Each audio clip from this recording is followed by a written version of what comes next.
In stages past, you'd usually be able to look at M80 and Oxygen games as ones that always toe the line, stay close, and get scrappy.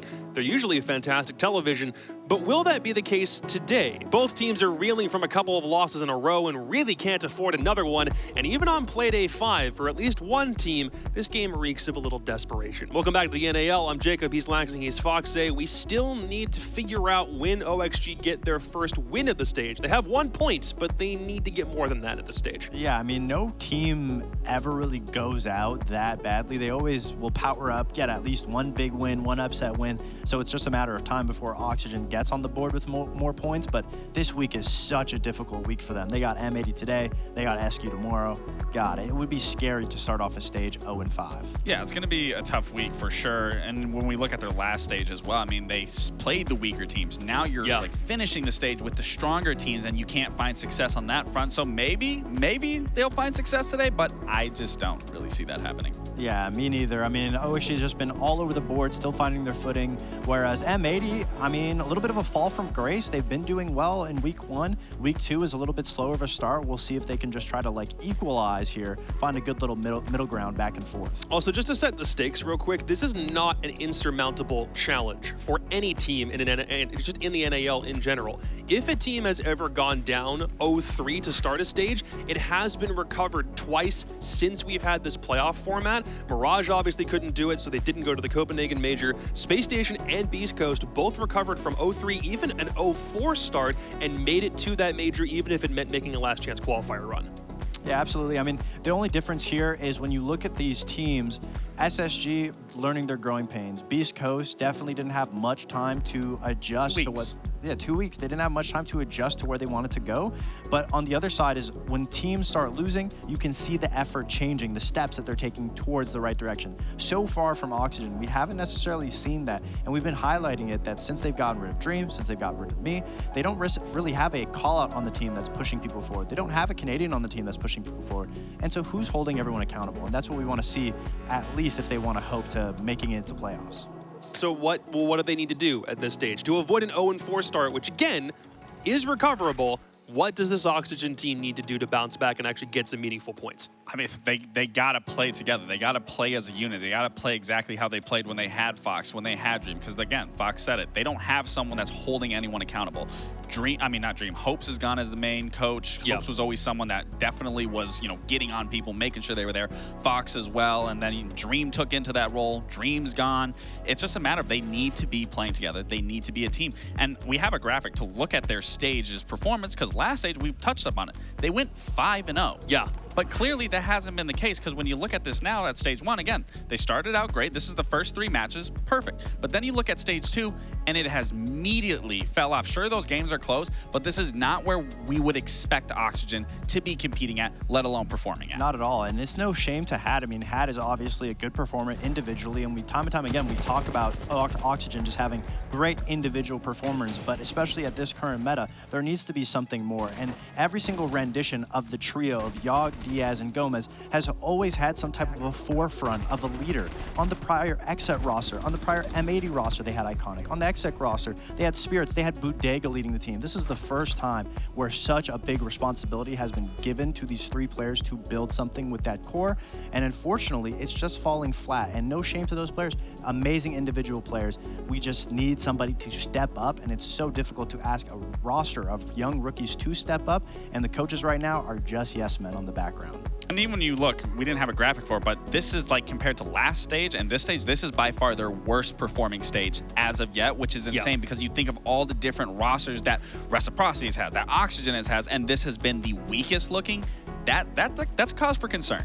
It seems like that 5.5 months ago when we were praising Oxygen for being the first team in NAL history to have a 5-0 start in best of ones, it feels like it's much longer because we just haven't been able to see any of that old Exet mentality actually show up in meaningful games here. And just really quick, they have 5 great players. This isn't to discredit the players by any means. All 5 of them are great. Absolutely. I see Twitter, I see Reddit, like these players will still dunk on you any single day of the week, but in a team environment, what they're doing right now, it's just not what a team environment needs to be.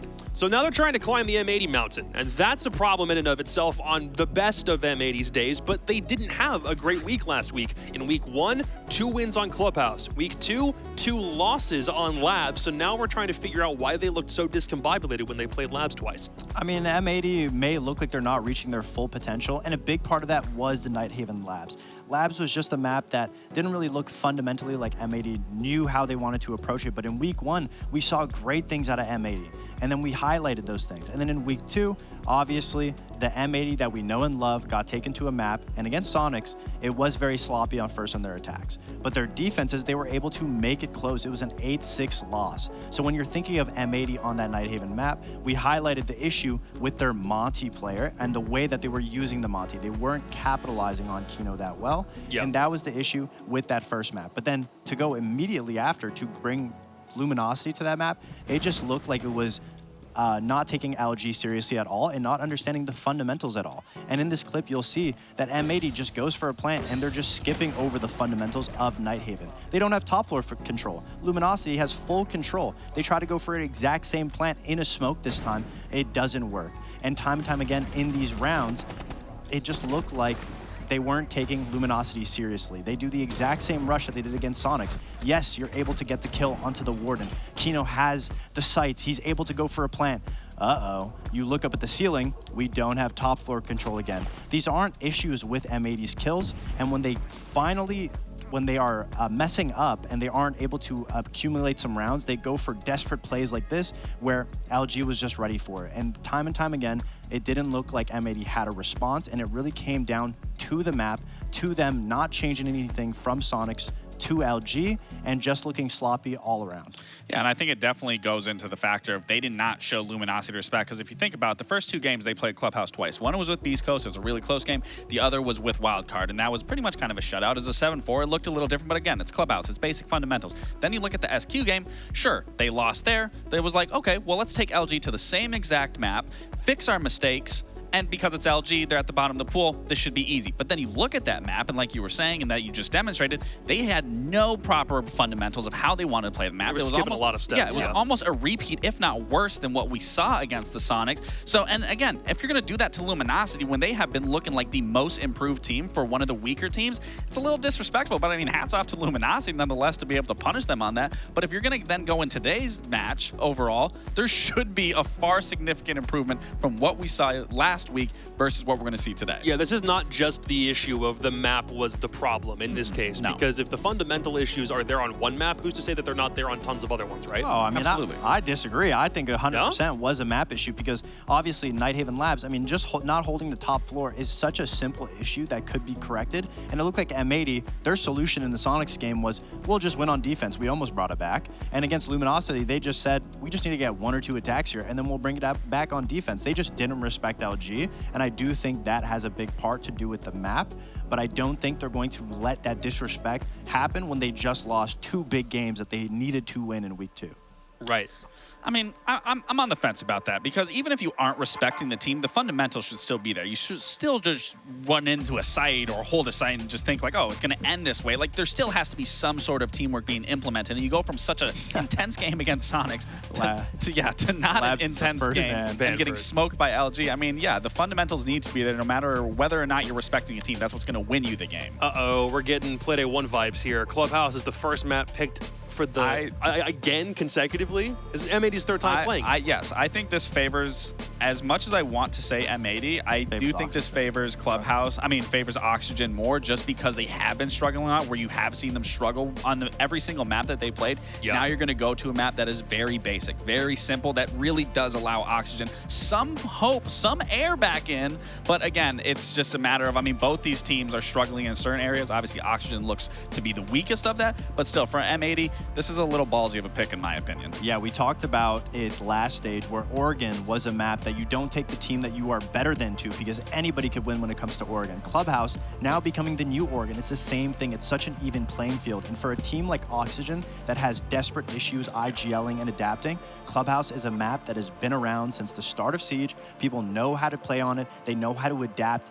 Run it in 10-mans, run it in ranked. You don't need that in-depth of an IGL to be able to win that map. So M80 kind of giving OXG a little bit of an easier playing field for them to play on. Especially since they're on defense first, and we saw just how dominant defense was in the previous map. So what are we expecting from M80 on an attacking front? Do we need to have, hey, you called a 5-1 in the hopes that maybe Wildcard have a chance of coming back in this one. Yes. How strong does the attack from M80 need to be to start this game? I don't believe that it'll be a 5-1. I don't think it'll be as deciding as that. Sure. I do think M80 is a team that will be able to battle back when it comes down to those gunfights. For the love of God, I hope we do not see Kino taking Raptors on Monty, just because, not because of Kino, but I just don't think M80 knows how to play around that shield. And whenever they have those guns up, especially in Kino's hands, they are dominating. And so they just need to stay true, play those 1v1s. If OXG is a team that loves to give those 1v1s, they did it against Los, and they lost to Los because of it. If they give M80 those 1v1s, everyone on M80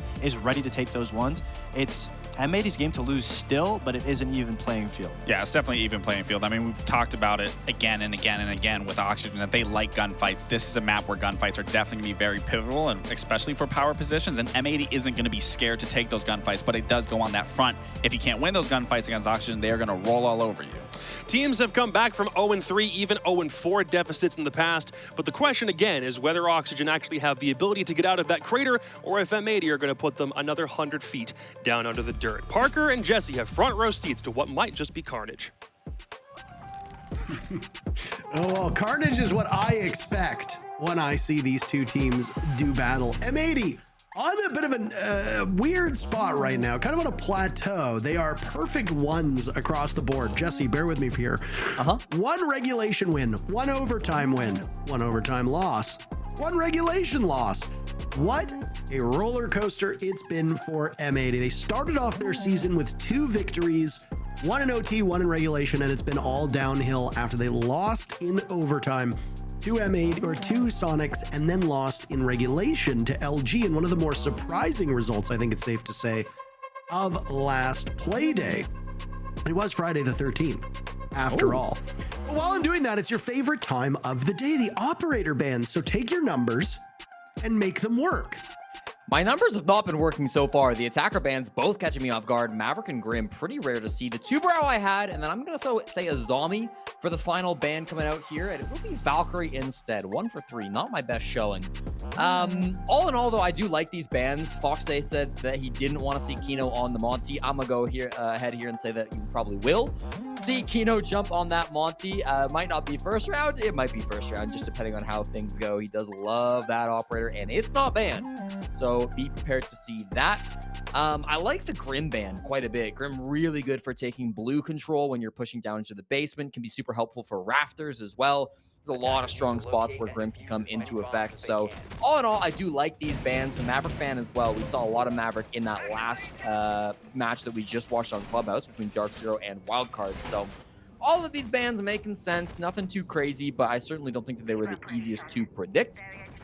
Coming into this game, I mean, the desk seemed pretty confident that M80 were the better team, that they'd come out on top with this one. I think especially with M80 going back to more of a default map, something that they've had a lot of success on in the past. They're 2-0 so far on Clubhouse at this stage. I think they're going to be looking pretty good, but at the same time, a simpler map that OXG can maybe get back to basics, work on some of the fundamentals, could favor them at the same time.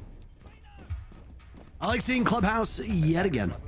Easy to settle into casting, by the way, when you get the same map back to back, though your eyes can kind of glaze over at some of these rounds because you tend to see the same things time and time again. But the fact that there is no Deimos ban will present an interesting series of events. And yet again, no shield ban either. I echo you. A Grim and a Maverick ban are very outside of the norm. How outside of the norm?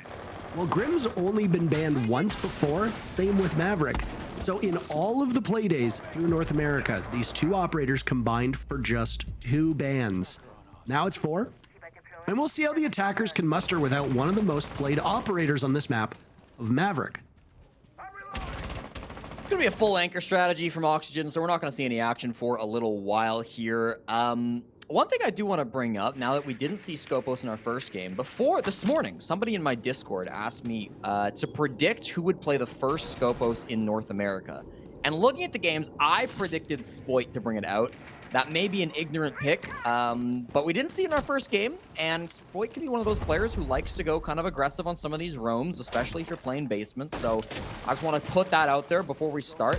It might be somebody else, might not see it at all this game, but I do think it could be good on this bomb site. If you're going for a roam strategy, I think it'd be really nice to go out there, get some picks on the roam, and then have a free, safe way back to site without having to cross some of those angles. But for now, not going to be seen. It's just going to be normal work being done on the floorboards and on the hatches coming out from M80.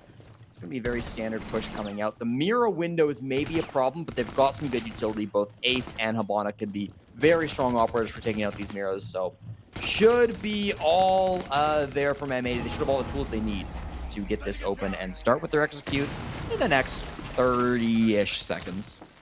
Yeah, of all the bomb sites on this map, this is the one as well that is least Maverick required. So obviously he's good on the hatches where you are protected. That's on that main bar hatch, and then another as well over towards Moto.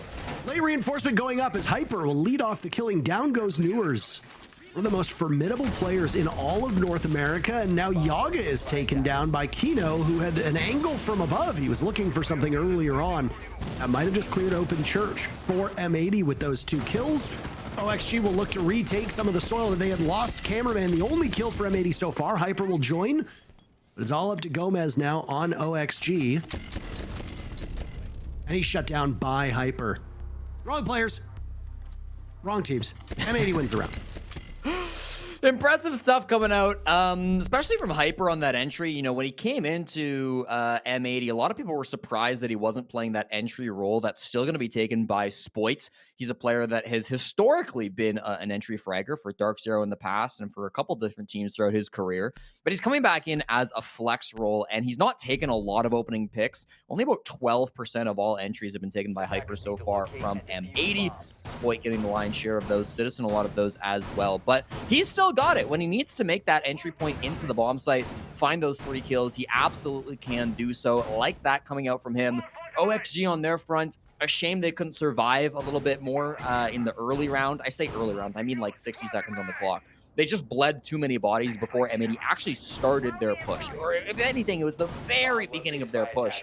When you're going for a 5-man anchor strat, you'd like to see your 5 players alive as long as possible, or at least trading that out. Neither of those things occurred, and so a pretty simple execute from M80 ended up working beautifully for them. They'll trade that one out and win it with 3 players alive. So good start for what is undoubtedly the favorites in this first game. They made it look relatively easy. Newers cannot die early in a lot of these rounds because while OXG have players that can steal a round or 2, Hat has a lot of upside from what we've seen from him on previous teams. Diaz and Gomez have clutched out many, many times now, both playing against their former team. Technically, in the way Yaga too. But OXG have players that can take over, but they have obviously had some very pronounced struggles so far this stage. And OXG don't have a win yet. They're the only team in the entire region without a victory. Wildcard at least won a single matchup in OT, while Los managed to do it in regulation. So the only winless team in North America will go up against, again, a team who has quite literally done it all. And despite that, M80 scoreline, or their stat line, they come in a -1 round differential. So M80 has been very consistently even, and all of their matches have been very unpredictable. Right now, through that first round, it looks like we have the good M80 showing up. But of course, this is Clubhouse. Anything can change. Prior to the match that preceded this, this was an attacker-sided map. Not the case if you watched that DZ wildcard matchup. And OXG will get the killing started. Maybe there is something to this being a defender-sided map as of late. Maybe that first round was a bit of an abnormality. Now it's just Kino and Hyper as the last 2 stand against the tides of OXG with half of the round still to go, Jesse. Hyper, he's got time. He's got 1 kill. He can't do much more than that. A difficult situation for Hyper. For M80 on that push, they were definitely, they had an idea there, right? They definitely had some thoughts about how that round was going to go down. First and foremost, it was Spoit in the main stairs window. He came in with the Amaru. He had the shotgun immediately shut down by Yaga. That went absolutely nowhere. Then you're looking at the main breach and some more shenanigans going on there. You've got the cluster charges being brought by Cameraman on that fuse to try to counter the bandit trick. They use an EMP from the Thatcher to stop the initial bandit batteries. Then they put on that cluster charge to try to punish the bandit, force him back. Then they blew the wall open with the exothermic charge. That all went really well. The wall got open. There were no problems with that. It's just as soon as the wall opened, 2 players outside the breach immediately died. Spoit going in the window, immediately dying as well. Didn't do them any favors. And so it ended up just being a huge fury of kills favoring OXG. So I like the idea from M80. They're clearly bringing some interesting operators and getting some interesting strats done. But at the end of the day, M80 weren't able to catch Oxygen off guard, and so they will clean up that round with just some good old-fashioned gunfights. Yeah, it was good to see that. And I mean, both of these teams should have good fights throughout all of these rounds. Even if there's been strategic issues with the OXG team over the start of this stage, you can't take away the fact that they are still tremendously skilled players and very good aimers. So, I mean, I wanted to say something positive, but I mean, there really hasn't been a lot of positive things to say about OXG throughout this stage. The last round obviously was good. M80 maybe got a little bit too eager on their entry point, and OXG punished them for it. A bad team might not be able to punish them for it as well as OXG did, but still, only 2 rounds in. That first round for OXG, not great. They bounced back with a slightly more favorable round. And now we'll see how this cache CCTV goes. Yaga going for a bandit trick here. They don't have much to really pressure him, so this EMP is going to go out, and Yaga's going to do his best. He does choose the wrong wall, but I think he's got time for both. Indeed, he does. Will stop the trick. Expertly done. There's no pressure from below. There's nobody on the CC window to try to put pressure on him either with any kind of frag grenades. There's no Maverick. There's nothing to be done. No Zofia. The bandit batteries come out perfectly, taking out half of those exothermic charges, and he's going to try to get both. Now, is he going to do it again? The exothermic charge doubly tricked Yaga. He's keeping this wall closed, not only the Selma 2. My God, that should be good enough to win the round. And Hat with a pick as well on the Citizen, the Dokkaebi, who, I don't know about you, I didn't see or hear the logic bombs go off, but there's been a lot to follow over these first 90 seconds, so it's possible that the Dokkaebi didn't even get that first call in use. It's worth noting that Dokkaebi functions differently now. She has to wait to generate those phone calls. She doesn't spawn in with 2 of them just like before. Is that the first bit of hard destruction that's actually worked on a wall, by the way? The can opener opening up construction in towards the A bomb site of Cache. And now M80 will advance upon that position. You've still got Hyper on the outside as well, looking in, or maybe that was Kino in the ace. Either way, there is a hard breacher positioned over there. No, both hard breachers. Who the hell do they have sitting over by that wall with 1 minute to go? Why are they not in the building yet? I think they're going to try to walk up red. That'll be Cameraman, who late wants to make that move, but they're very limited on angles. They do get a pick. Yaga gets taken down, so that's the bandit. A little bit of punishment for those batteries. 38 seconds, the Candela's flying out, but they're so rough on these angles, and now they're starting to lose bodies. Hyper starting to put up a great showing with M80 as his ring rust is largely worn off. Kino vaults in, Diaz picks him apart from below. The Deagle of Newers, after he'd gotten the pick onto Hyper, he will have to get back to the bomb site as now it's all alone. Completely unguarded. Newers from underneath the site. Deagle reload as Cameraman will need to find a safe place to get that diffuser down. Newers doesn't have much information as to where it's going. Now, you have to get upstairs. You have to take the engagement head on. Your first order of business, you know, with Spoit, who's going to be watching top of red, and, well, with Ying's LMG in hand, that's a healthy amount of bullets that can be shot his way. Spoit will seal the deal, and that's all she wrote for that round. M80 answers back. I asked in the previous game, what is the win rate of CCTV Cache when that wall stays closed? It's going to get higher, whatever it is. They managed to pull off what should be an impossible round. They managed to execute despite that wall still being closed. And of course, a lot of that has to come down to Hyper, who has had his second crazy impactful round in this game. He's been so big for M80 so far. Yes, he got tricked. Yes, his utility play wasn't ideal. Yaga ended up coming on top of that, but he had very little help from his teammates, only EMPs. But then he gets 3 kills on the execute. My God. the 24-year-old from New York City. Big pickup coming in for M80. A lot of people were questioning if he would be that impactful, as he's not been in the game for a long time, but they were confident picking him up. They played around with him a little bit throughout the offseason inside of Element 3. Kino teamed with him on the Upper Decky roster, and it seems like they have made the right decision. Coming into this game, he was the only player that had a negative KD on M80. Now he's 7-2. 5 seconds remaining.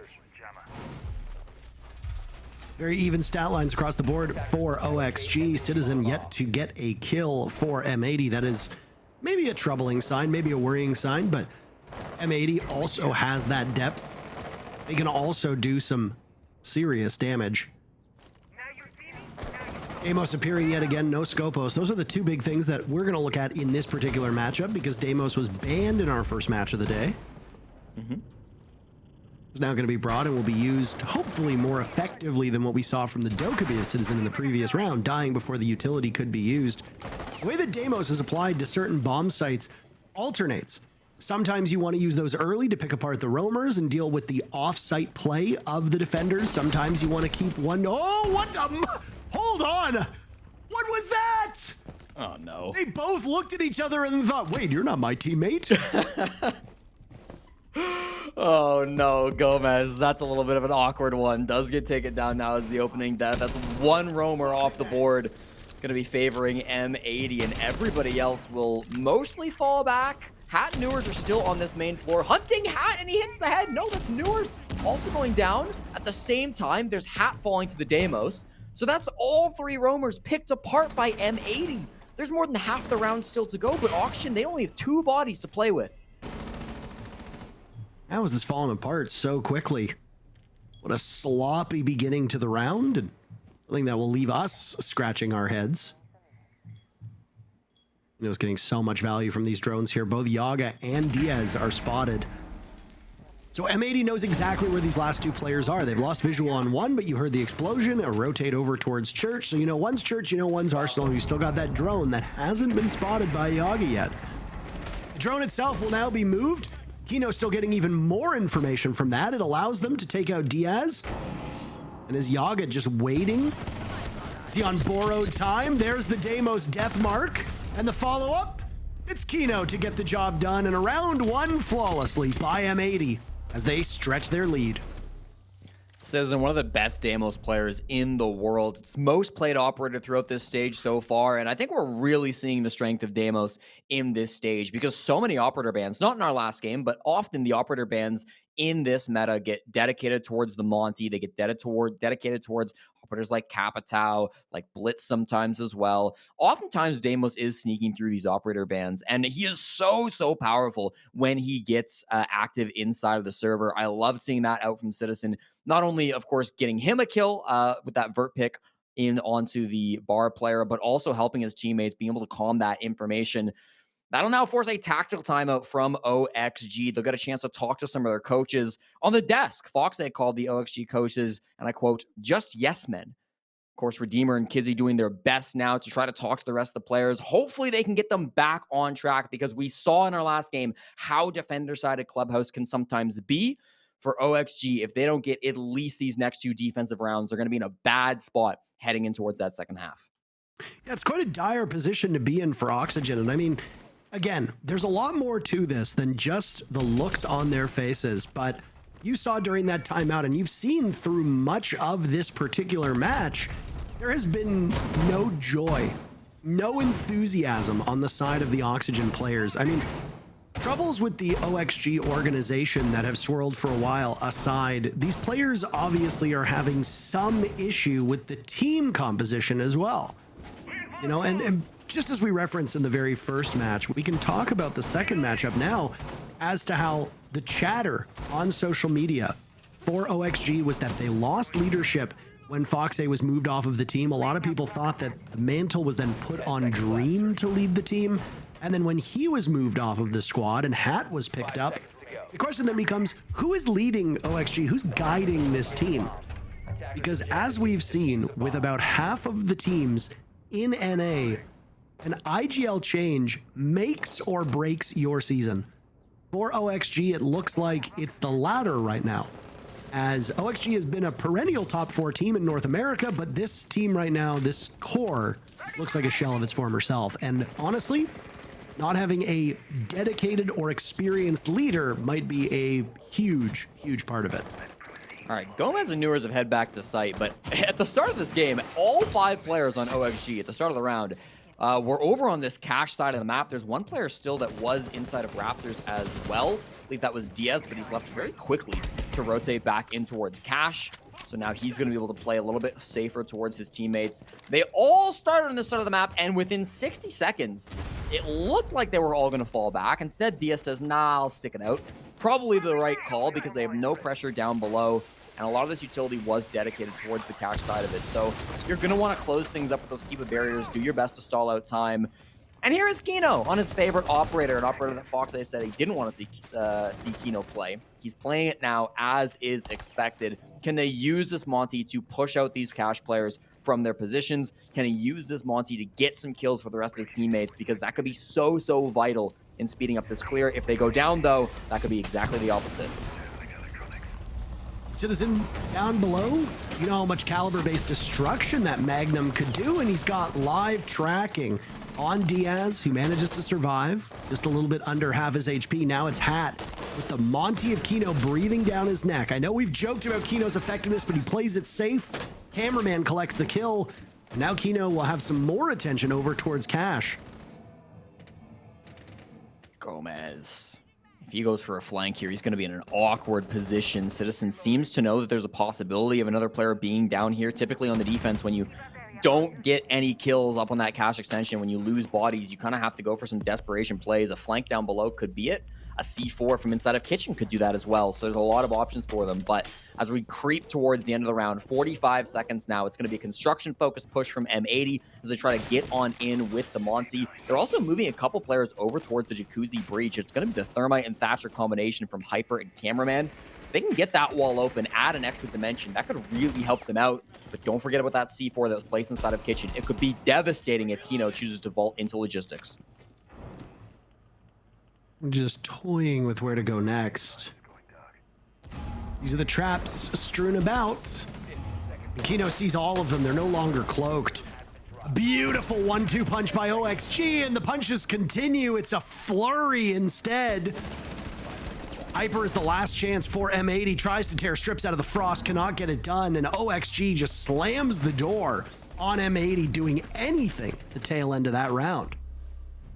That was such a cool little strat. They had the goo mines up inside of Logi. They were very obvious, right? And yeah, if somebody drops the hatch, maybe they're going to hit those in a panic. But if anybody comes in from construction, they're obviously going to see those and shoot them. But once they get shot, that gives a little bit of information towards the defenders to then pop that C4. There's also a player in Logi who could call the exact position of the Montaigne. So a perfect answer to the Monty. Good from Yaga, really thinking on his feet, predicting what's going to happen in that round. As soon as he sees the Kino's playing that operator, of course, one of his former teammates, he's able to shut that down. And on the last round of defense, we're going to see it. It's Stopos coming out from Newers. That means my prediction's a little bit wrong about who the first person to play that operator is going to be. But I'm excited nonetheless. This operator can be extremely good to navigate between 2 different parts of the map. Be very excited to see what Newers can do here on the brand new operator. Finally we see it. You thought it would be Spoit. I picked Spoit, yeah. And he still could play it in literally next round, maybe. How does that make you feel to be wrong, by the way? I mean, I had like a 1 in 95 chance. I had to pick the player. I didn't. You actually had a 1 in 10 chance. No, I didn't. It could have been any game. Or I was picking I out guess the whole that's true. league. Well, we were talking about this game in particular, but either way, we'll see how Newers operates these 2 Pantheon shells. Jesse, would you like to walk us through how the new operator functions start to finish? I would love to, Parker. The great thing about Scopos is, of course, instead of being actively in the map, she controls 2 robots that can be transformed into one another. They transform into a shield when they're not active, and you can swap between which one you control at any given time. If one of them dies, they both die, so you don't get 2 lives. That's something that a lot of people were confused about when she was first announced. There's no 2 lives going on here. But really, it's that ability to basically teleport from one side of the map to the other, to control one body on site and one body on the roam. Assuming you don't die on the roam, it allows you to get back to site really, really easily. 0 threat to your own life. That gun that Newers is also rocking is also extremely powerful. It's like a laser beam, so watch out for that. The start of this round, it'll be simple wall work going on here. They do again trick the exothermic charge, so that won't be a factor in this round, but they at least get the ace charge open, so there is an angle. It's vaultable now from M80. And we have yet to really see the Scopos get challenged, as this push doesn't seem to be too focused on Master whatsoever. Do the individual robots have names? Have they been named other than just like the Pantheon shells, V10 Pantheon shells? I am the wrong person to ask, Parker. I mean, I'm not sure. a lore guy, so I don't. Yeah. The only reason why I know the names of these things are because of our job. That's really it. But I'm curious if we could even name them. You wanna right now give them names? My brain is not working at full enough capacity at the moment to be able to give them accurate names, but I would love to see if maybe the community could give them some names. I don't know if there are some streamers who've used it. I mean, we use funny little quips like can opener, for example, instead of that secondary hard breach. Anyway, enough focusing on that. I have not really seen much use so far from either of those Pantheon shells. Cameraman takes out Gomez. He was the one playing on Rafter, and now it's Kino's turn to march his way upstairs towards Cash. There's Newers. But he's not going to switch. He does some damage to Kino. Our very first Scopos kill in North America, and it's Newers to do that. That'll be a fun little fact that I'm sure will show up at some point. But all the while, there's an execute to actually take place. And great trepidation from M80 is that right now they're undoing. You got a Nook outside who has to vault on in looking for a pick, but Citizen has so far been very disconnected, and there's the roam from Newers. A second kill from the newest operator. Looking for another or a third kill. Doesn't even matter what operator he's on. Cameraman dies, it's all up to Spoit, and Newers is looking for the ace. An outside repel from Spoit as he watches the garage door, but will also need to watch the diffuser up above. 4 players from OXG still exist. And who will go for the run out? It's Newers. Spoit shuts him down, but Diaz gets the clutch. And there's plenty of time for Yaga to hop on that counter disable. Almost an ace from the newest operator added to Rainbow Six Siege, but it's not to be had. OXG wins the round anyway. And irrespective of the stat line behind it, they're probably pretty happy with that one. And yes, you can see Newers vibing. 3-3 the first half. I don't think after setting up the shield in the prep phase, Newers used his ability to swap between the two bodies even a single time. I'm not 100% on that, but I didn't notice him swapping. But that's okay, because he was still able to have massive impact. They didn't try to clear him outside of construction. They didn't try to clear him outside of master. They completely ignored that part of the map, which is normally fine. The problem is he was then able to come back into the bomb site, dance around both the construction door, and then hopping out to get onto the CC window as well to kill Hyper, as you see there, and Cameraman too, eventually running to bottom rafters to try to get that ace, try to get the final kill. Couldn't quite do it, but the impact is there nonetheless. Expertly played by Newers to be able to take full advantage out of that operator. And now M80, as they swap sides, it won't be Spoit, it'll be Cameraman, who instead chooses to play this operator. And this is the bomb site that I expected would be the most commonly seen for Scopos. The ability to navigate between the top floor as a roamer and the basement as an anchor can be extremely effective. It counters a rush. It makes it a lot safer to get back to site. I'm so excited to see how Cameraman plays this. 2 rounds in a row. And I mean, the spectating is really the biggest issue with this operator. You can be the best spectator in the world, but trying to catch as one player flicks between two is in and of itself quite a challenge.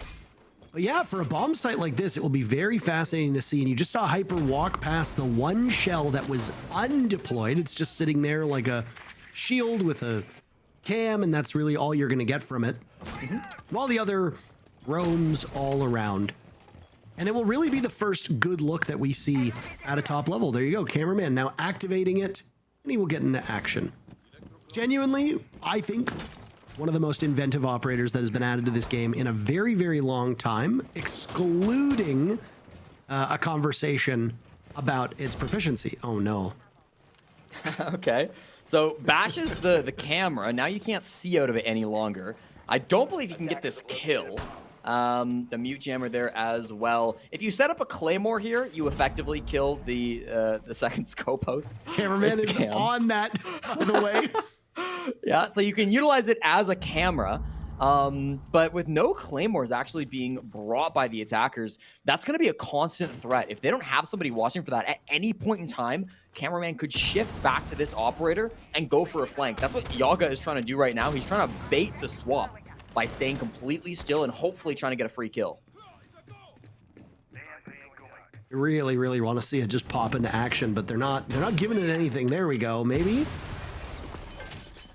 There you go. There we go. They managed to take care of it. Okay, so the drone is gone. Yes. And now it's cameraman just on the final of the 2 Pantheon shells. But look at that investment in time that OXG just had to use just to deal with that single problem upstairs.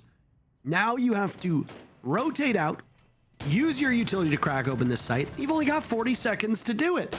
The other Pantheon shell positioned over inside a dirt tunnel. There'll be Yaga to tussle with it, all while cameraman stares at us. Look at him, he's not moving. What a great photo. Now it's on Yaga. We'll toss out those smokes. Pantheon is still there. The shell will get the kill. Cameraman, the only kill so far for M80 is Diaz collects 2. He's still alive. He's losing his teammates though. OXG has suffered 2 deaths and a 3v3 with only 10 seconds to go. Cameraman's return, killed by Diaz, who's now picked off by a nitro cell. All the while, the diffuser going down in the hands of Hat, as it's Hat and Newers to defend against it. A retake from M80 is very possible, as 3 kills to Citizen's name in this round is allowing his team to excel, but he's been dropped. Typer and Hat. A bleed out as Hat sees him, and spray transfers over to get the final kill of the round, and a rare smile on the face of OXG. It feels like it's been an eternity. Oxygen on their very first half, or very first round on the second half. They win it, and they take the lead. Hat is new to the support role. He's typically been playing more of a flex/frag role in his previous teams, but when OXG picked him up, they put him on support, and he has already racked up 5 plants prior to this game starting. That will be his 6th throughout the stage, meaning that he now has the, I believe, tied for the most plants in the NAL after getting that 6th plant down. He was previously had the 2nd most amount in the league. So really nice seeing Hat stick to those support roles, gets the plant down, wins out the 1v2. Not an easy situation. M80 could have utilized their bodies to force a 1v2. He managed to isolate them, get those 1v1s, expertly played by Hat, and not an easy plant with so little time remaining after they dealt with that Scopos drone all the way on the top floor. It took up so much of their time, but it didn't matter. OXG got the execute down regardless. Love that play coming out from them. They traded out well. Diaz a good round as well, bumping his KD up to 8 and 4. Could be some positive signs. OXG, not a lot of people had faith that they'd be able to take down M80, yet here they are now with a lead up 4-3. By the way, I just want to shout out our great observer, Medics, because they actually do have names. Oh. Colossus and Talos are their names. Officially their names, but I am not entirely certain if one is named one and one is named the other, because I cannot find which one is which. They do look a little bit different. Yeah. One is a slightly goldish hue, the other is silver, and they've got the little, one is the antennas, the other is more pronounced like roll bar around its head. But either way, you know, I'm curious as to which one is which. At this point, it's mostly just something to pad out the broadcast with. Like I said, I'm not a lore guy. I usually don't care. Oh God. my. Yeah, even had the Zoe. Did you see Yaga's face? Yep. He knows that that's partly his fault as well. If you go down below with the Zofia, you can permanently stop those bandit tricks. Of course, that's one of the best things about Zofia's gadgets. A lot of people don't run Zofia anymore just because she's very slow. She's kind of clunky. She's not a very good entry operator these days, but her one niche is she's really good at stopping bandit tricks. They do get the wall open eventually, but losing that extra thermic charge will be a big loss, especially if they want to open either the con single wall, maybe the jacuzzi wall. There's lots to hard breach on this map. So definitely we'll be feeling that on the side of OXG, of course. support player of Hat will be having to deal with that, but it's Hyper. The first one to go down, I believe that was from below. Newers, whether he had some pings or not, he will get the down, but not the finish off. As he crawls his way into construction, cannot get confirmed, and is picked up by his teammate.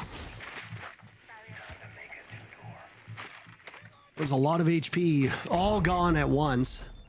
And with how pivotal Hyper's been in a number of these roles, or a number of these rounds, you want him there till the very end. Round has flown by, 1 minute remaining. Now that Hyper's been brought back from the dead, everybody is still upright. But OXG cannot fall behind on this clock at all, and it seems like they're going to linger for the moment. There's a Rotero drone that went out as well. Not a scratch on OXG so far. This is going to be chaos. This is going to be chaos. Oh, Everyone. I'm so excited for it. And Kino will be the first point of defense. There goes an EMP. And the walk on through, but Kino actually botches it. That should have been a free kill onto Hat, but it now allows OXG to take up more space. Can they use that to their advantage?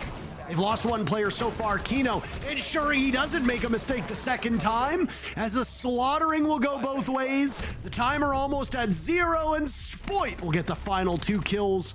So M80 now equalizes.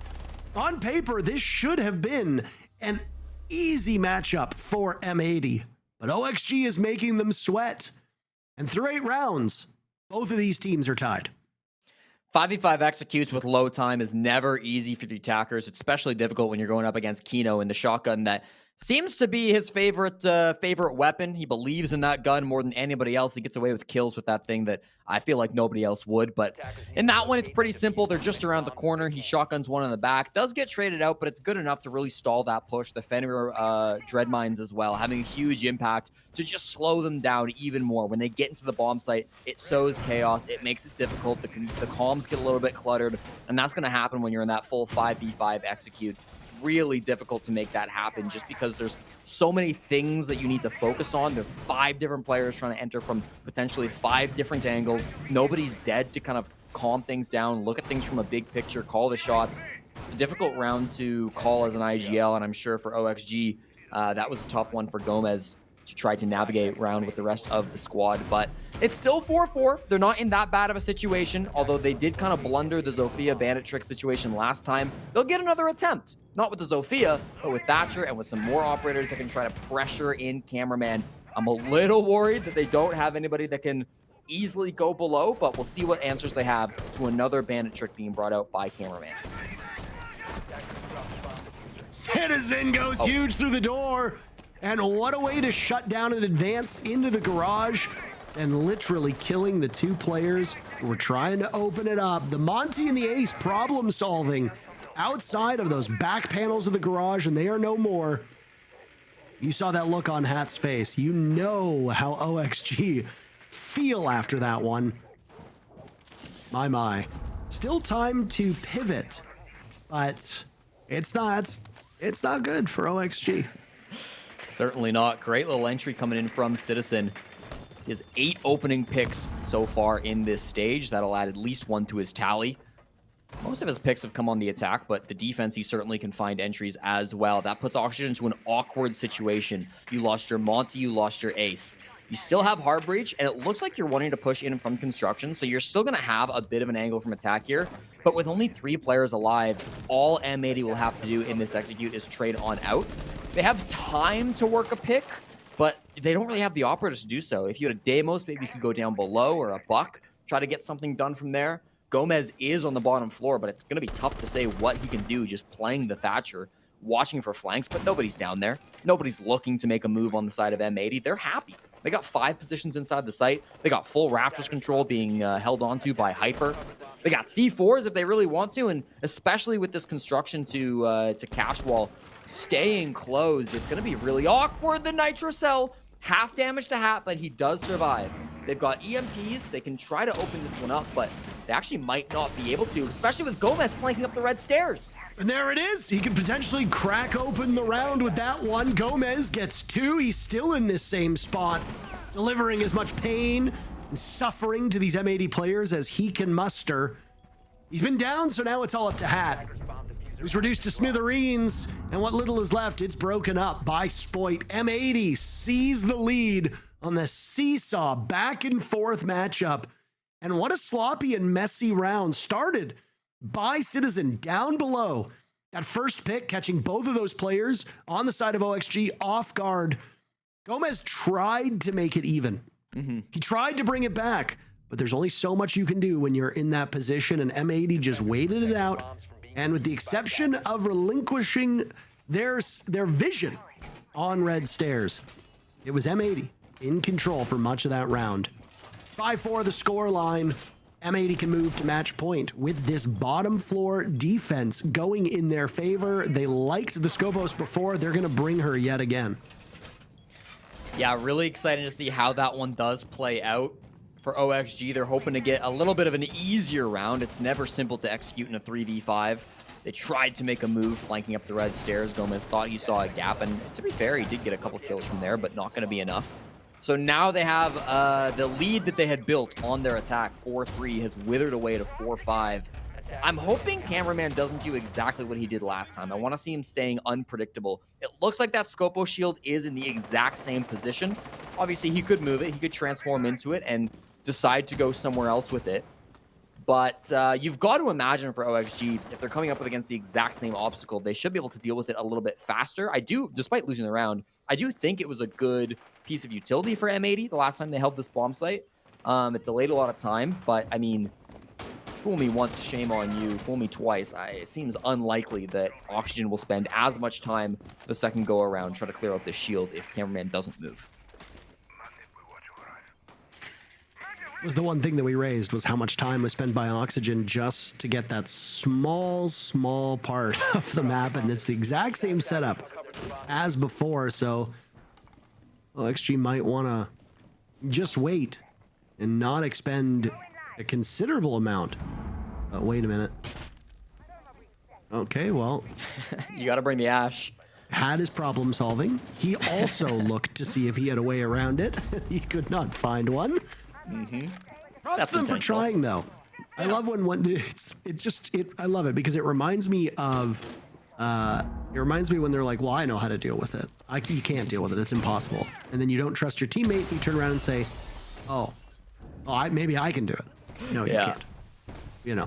Either way, the Ash is brought. Newers has to rotate, and it's 40 seconds faster to accomplish the same thing for OXG. So they are ahead of where they were the last time they wanted to attack this bomb site.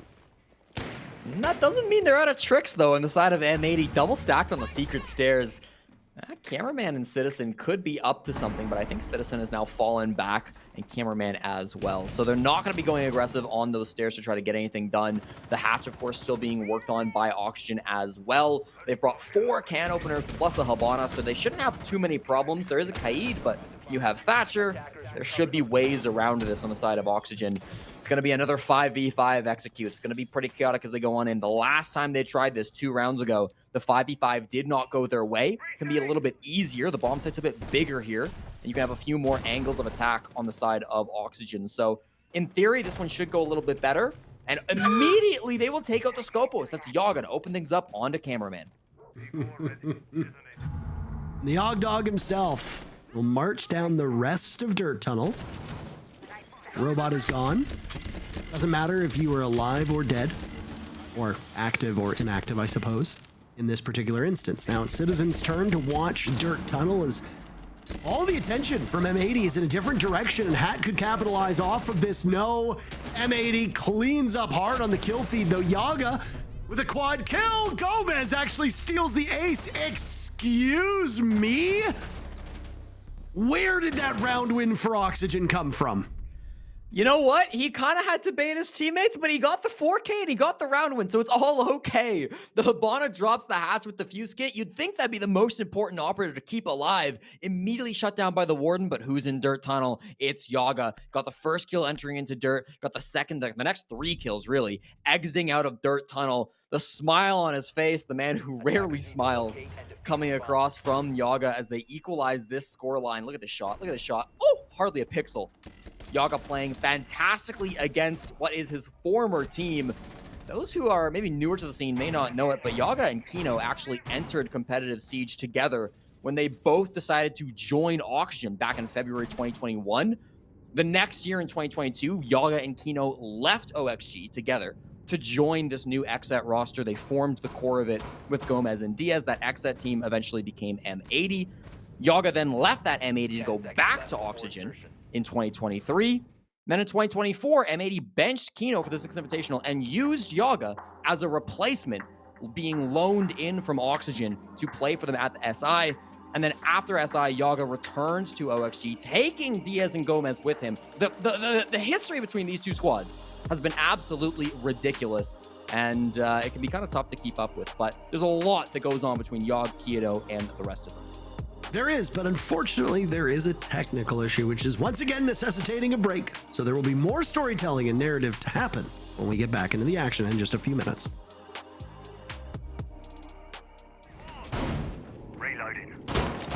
Well, the sounds of the shotguns should give it away, but if you were only listening and not seeing with your eyes, well, don't be deceived. We are back in the action. Unsure of what tech issues have befallen us, but we are back, ready to roll, and these teams are no closer to a victory than we were, 10 minutes ago? Yep. 5-5, the scoreline. It's been over a year since Oxygen have beaten M80. Admittedly, they've only played twice in the last year. It's been a couple of months since Oxygen have won any game, regardless of the opponent. So this would be a big one if they were able to finally lock it down. 7-5 would be enough for 3 points. Be desperately needed as they are currently the bottom of the standings. Top 6 make playoffs. There's 9 teams in the league. They got to get out of bottom 3. Even an overtime window, I'm sure they would be okay with, just based on how the season has gone so far. They've got to do it on attack if they want to get that 7-5. They're going to be attacking in through the cash extension. Pretty normal first round back, no rushes, nothing crazy to start us off. Sometimes you see that, but not today. Can they clear out these players without any problems? It's going to be a Warden from Spoit at the top of red, and then inside of cash, currently nobody, but Hyper and Citizen aren't too far away.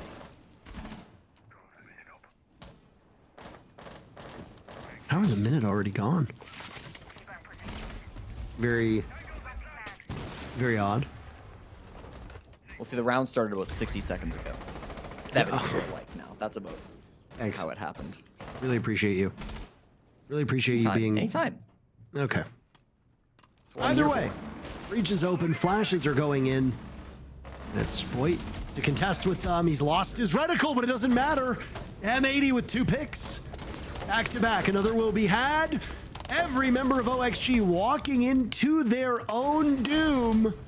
Yaga with 1 kill, he'll prevent the flawless round. He sees the outline of Kino's mute hopping on through, and he spots Hyper and does a bit of damage, but not enough to get the kill. M80 overpowers OXG's entrance. That's M80 on match point. Spoit and Hyper, the newest and the oldest members of M80, working together to lock down that cash extension. Nothing that Auction could do to get in. Really well played by the two of them, creating that crossfire, making it so deadly. Spoit drawing that attention, and then Hyper being able to shoot them in the back as they tried to walk in and clear the guy that was playing top red. Good coordination after a long tech pause to come on back. Spoit with the headshot onto Hat, and then I think he does get this kill. It credits it to Hyper. I think that was Spoit. Again, Hyper right next to him, so the two of them combining for 3 kills apiece. Cameraman as well for 2 frags in that first round since back from the rehost. So lovely to see, and it's quick from M80. I do worry, after a long tech pause, sometimes the blood stops flowing. Sometimes you get a little EP, you get a little tired. And for Oxygen being on the attack, back up to a big goal. They got to snap back right away, right now. They don't lose 7-5. Another game will go away from them here in the North American League Stage 2.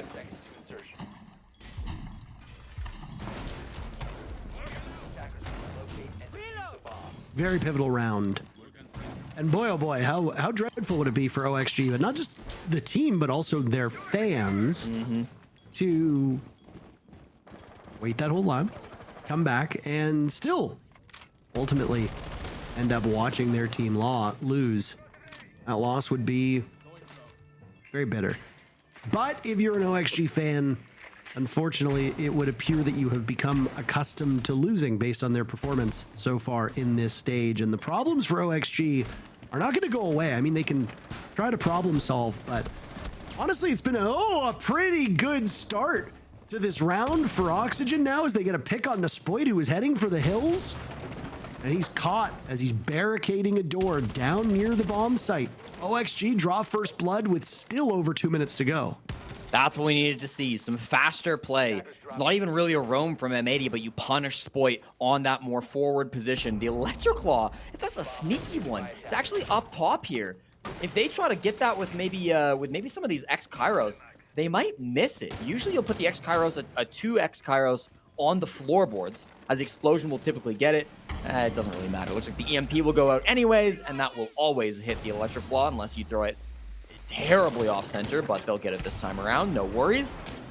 Regardless, I like that fast entry from M80, despite, from OXG. Despite M80 not giving them many options, they perfectly are able to shut that down. The EMP comes out to stop that trick as well. Had that last EMP from Yaga not come out, they would have been able to trick that hatch. So great Thatcher play from Yaga, great entry, and now it's going to be 75 seconds on the clock as they look towards the main stairs, they look towards Moto, and they start to get this church wall open for the execute.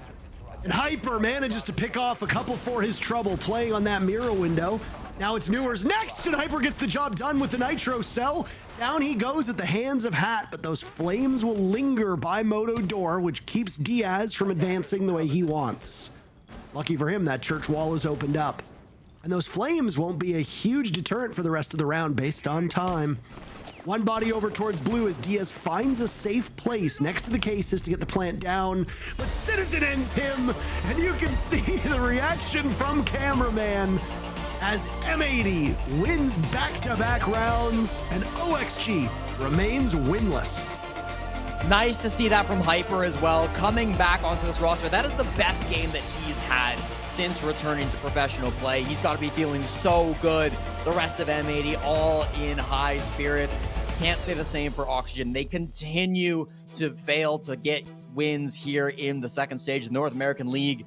This has been a rough one for them, and they are starting to fall to the point of no return. I don't believe they're locked out of playoffs yet. The desk obviously will have the details for that on us for that, but my God, it's going to get very, very difficult as the games do not get much easier for Oxygen either.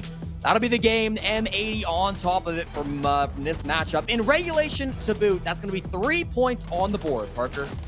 A huge win for M80 as they've won in regulation, won in overtime, lost in regulation. Another win for them as M80 takes all 3 points. And we've got more matches coming up after this.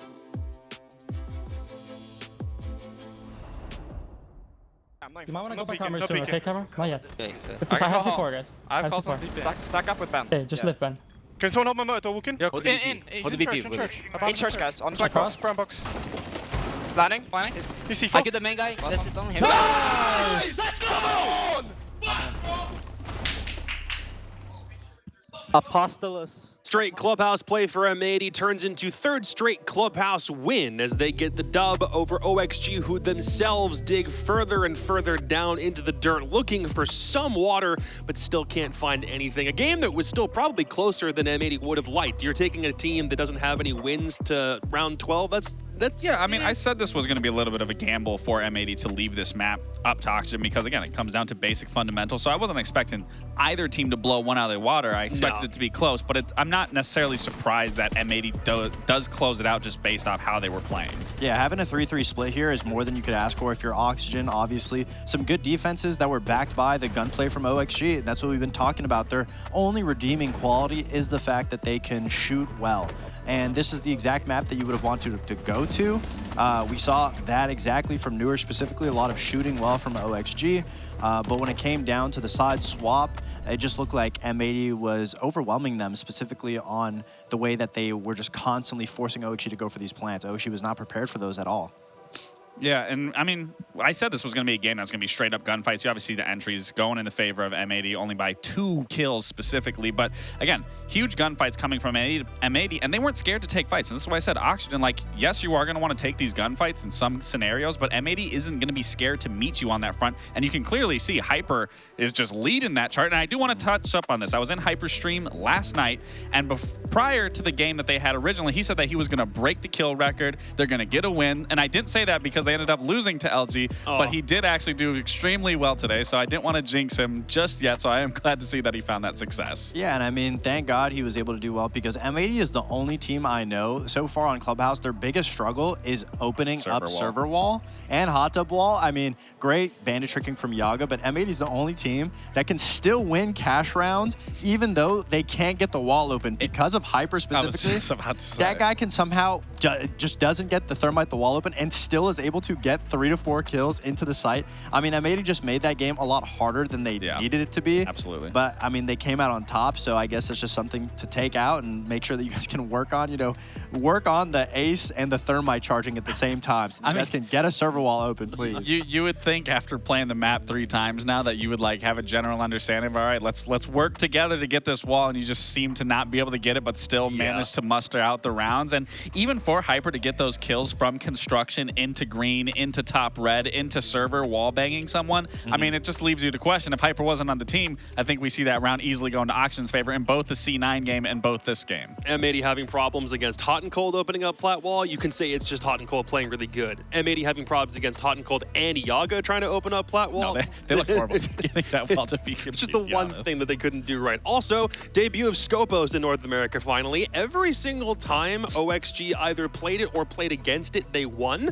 So they have a 100% win rate when Scopos is in the lobby. That's the one thing that they did win this time around. But how do we just Scopos general opinions? I don't think OXG used it in any way crazy. They just used it as a shield in sight, but I really loved how M80 used it in the bathroom, forcing OXG to have to clear it out, waste that utility, and then if they didn't, you could just get back up on the Scopos and go for a flank late round. I'm curious to think or to hear what Cameraman has to say about Scopos. Dude, congratulations on the win. It's good to finally talk to you again. It's been too long. What do you think of Scopos and pro play right now, dude?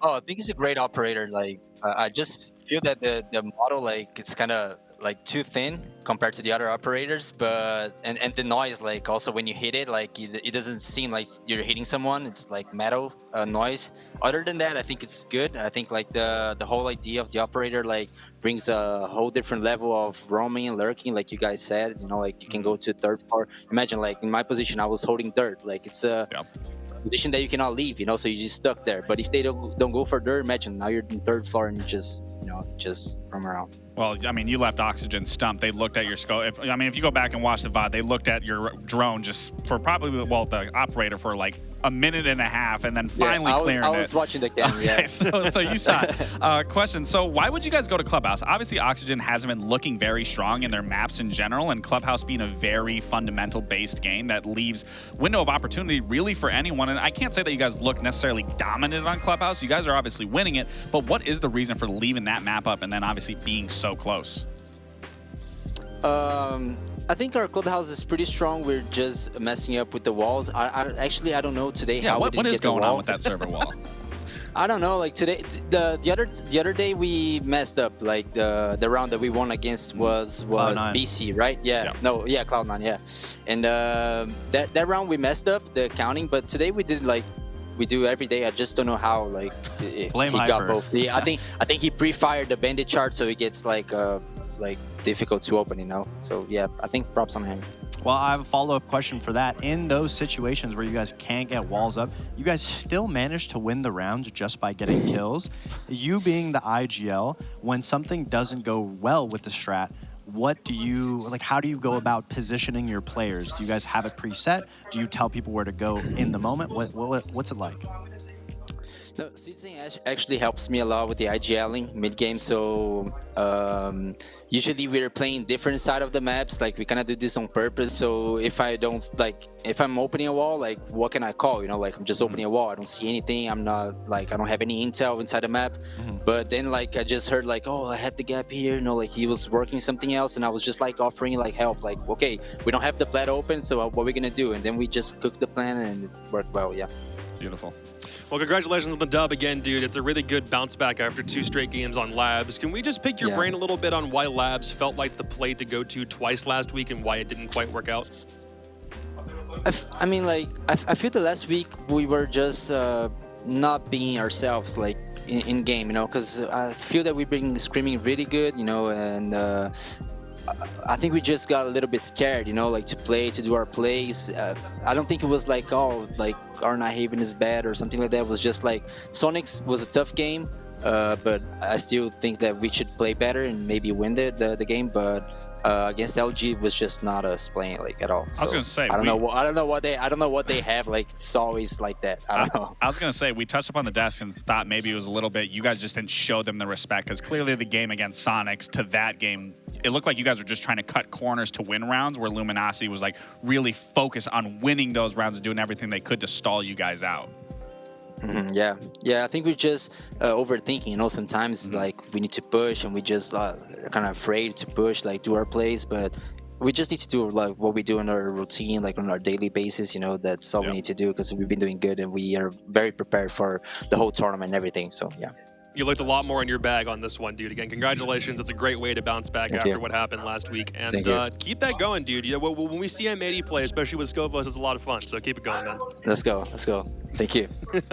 So, M80 are back in the win column after last week. OXG still yet to find their way into the win column. Listen, Reddit has said it. Twitter has said it. We've said it. Twitch chat has said it. I'm not really going to say anything more to it. You just have to be better. Like, I don't need to hit any more nails on the head of this is what Oxygen needs to do. This is what's happening. It's just not working. It's not working. You're at 0-4 right now with 1 point on the board. I mean, it really puts you in a question where you have to ask yourself what's more important, your pride or winning. And so you have to sit there and think about, what does OXG need to go from here? Do they try to change up the coaching staff? Do they try to change up players? Does management, does the OXG org have to get involved? Something just isn't working. Somebody needs to be that person to be that voice. Who's going to do it? If nobody does it on the team, then it's just going to be consistent results at the bottom. So it's the hard truth that someone is going to have to step up and be that person that takes charge. And if other people don't listen, then unfortunately that's the job of the IGL. Y'all got rid of me, y'all got rid of Dream.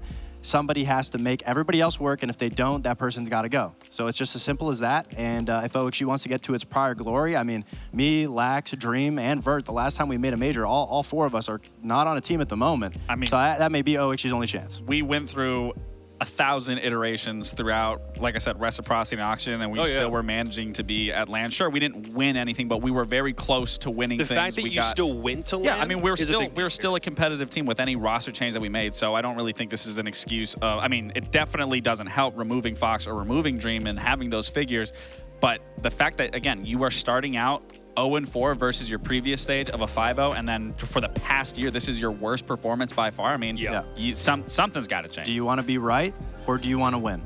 Ask yourself that. Tough start to the gauntlet this week for OXG. They have to play Sonics in their game tomorrow. So again, the quest to get any dubs for that team, still something that they'll have to figure out. But don't worry about that part tomorrow. We have another game coming up here. That's Los against C9BC to see whether Los can bounce back themselves after the break.